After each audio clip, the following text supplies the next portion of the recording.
என் மேல இருந்தும் எட்டி போகலாமோ? கட்டுப்பாடு இருந்தும் கட்டிக்கு முன்னே ஒட்டிக்கொள்ளலாமோ? முத்தமிட்டா மோசம் என்ன உண்டாகும்? சத்தமிட்டா உன் நிலைமை என்னாகும்? புது வளையல அரைச்சு தொண்டையில தான் நினைச்சு மாமன் கிட்ட பேச போற மணிக்கணக்கா.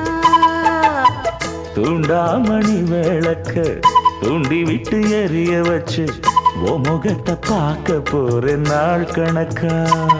அந்த இந்திரன் சந்திரனும் மாமன் வந்தா எந்திரிச்சு நிக்கணும். அந்த ரம்பையும் ஊர்வசியும் மயிலுக்கு தொண்டுகள் செஞ்சிடணும். நான் காத்தாகி ஊத்தாகி மாமனை தழுவி கட்டிக்கணும்.